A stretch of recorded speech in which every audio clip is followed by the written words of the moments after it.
the largest earthquake in recorded history ruptures the Earth's crust off the coast of Chile. 1,000 kilometers of the ocean floor is violently thrust up 20 meters, spawning a monster tsunami. It's so huge and powerful that it crosses the entire Pacific Ocean, slamming into Hawaii on the way.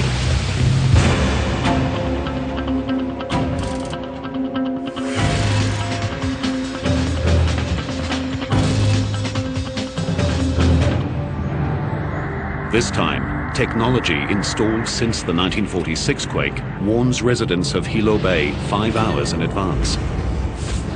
But the warning falls on deaf ears.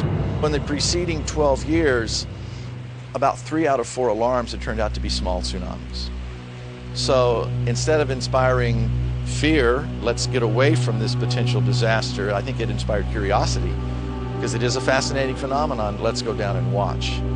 Although the civil defense were saying people evacuate, there were a lot of us, me included, that out of curiosity went down to look, to see what was going to happen.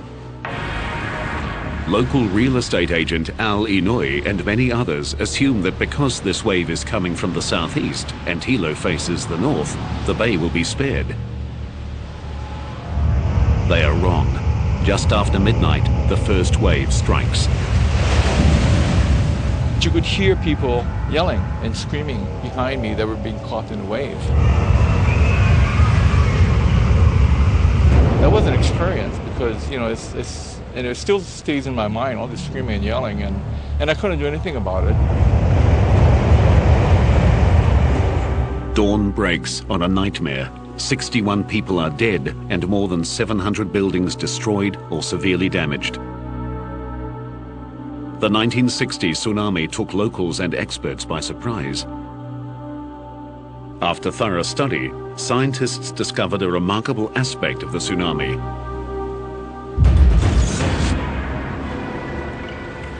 As the wave reached the shallow water off the southeast coast of the island, the middle of the wave slowed, while the outside of the wave kept moving, causing the wave to wrap around the island. Then, just as in 1946, the natural shape of the bay added to the tsunami's destructive power. This time, the largest wave had a run-up height of 10.5 meters, 1.5 meters higher than in 1946. But Hawaii wasn't the only location struck by the monster tsunami. It roared thousands of kilometers across the Pacific, striking virtually every coast, including Japan, where 122 people died. Tsunamis have an incredible amount of energy, and as they travel across the ocean, they use up very, very little of that. It's when they come ashore that all that energy is unleashed. The 1946 and 1960 tsunamis gave scientists new insights into the complex behavior and ocean-crossing power of these giant waves. But when a local tsunami hits Japan, it strikes with larger and more powerful waves than the 46 and 60 Hawaiian tsunamis combined. And there's no time to evacuate. And later, a tsunami that combines sudden impact with awesome size, an ultimate disaster.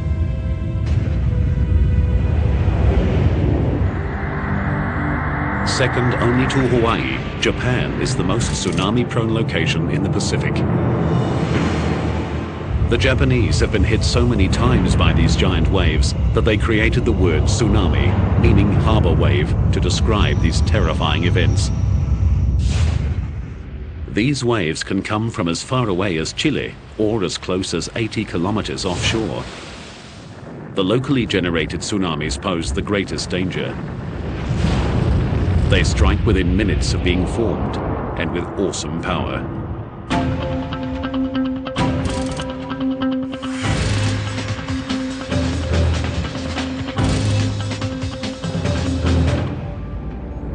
(10:17 p.m., July 12, 1993). A magnitude 7.8 earthquake rips the ocean floor off the coast of Hokkaido. The epicenter is only 80 kilometers from the tiny island of Okushiri. and generates one of the biggest and most destructive tsunamis Japan has ever experienced. Fisherman Jiro Adachi from the village of Aonai knows about tsunamis. He survived one 10 years earlier that also hit Okushiri. When Jiro feels the earthquake, he knows a tsunami is probable.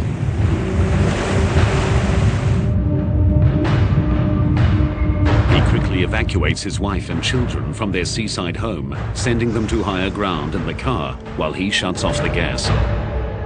He moves swiftly, but not swiftly enough. Just 4 minutes after the quake, the first wave hits him with overwhelming force as it surges to an incredible 15 meters. It started to pull me back into the sea. I held on to something and thought that I must run to the mountain.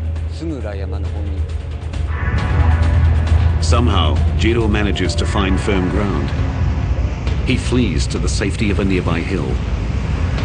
In a few terrifying minutes, the tsunami destroys 80 houses and fishing shacks. But the danger is not over. Out of the darkness, a second wave strikes.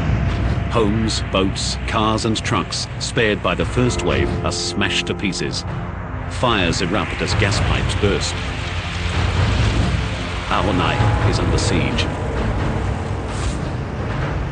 Jiro and other survivors rush to the waterfront to help the injured. We heard people shouting for help. They were calling, "Help me, help me." I heard a lot of voices, women's voices and children's voices. Suddenly, amidst the cries for help, Jiro hears something that chills his heart. Suddenly I heard a familiar voice between wave breaks, so I shouted, "Achan, is that you, Achan?" And then I heard, "Daddy." I heard that from the darkness. His young daughter is somewhere in the raging sea.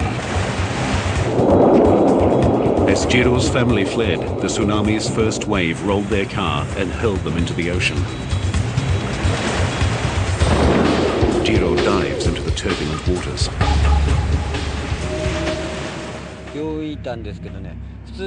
Normally I'm a great swimmer, but this was incredibly difficult. Sometimes I was swimming but I couldn't move forward at all. And other times I'd suddenly be pulled backwards by the sea. Miraculously, father and daughter make it to shore. 7 hours later, the Coast Guard finds Jiro's wife and son kilometers out to sea, clinging to debris. As dawn breaks, the tsunami's power becomes horrifically clear. Large parts of Aonai are completely flattened. Fires continue to rage, and most of the fishing fleet is lost. Across the island, 437 houses are destroyed and more than 800 severely damaged. 198 people are dead. The aftermath of the disaster confronts scientists with an intriguing mystery. The two waves that hit Aonai came from completely different directions. The first wave of the tsunami came from the west area where the seismic center was, and it attacked only the low part in the south area of Aonai. But the second wave came from the east, away from the tsunami's source. The second wave came in just 10 minutes after the first, and it attacked all of this area of Aonai.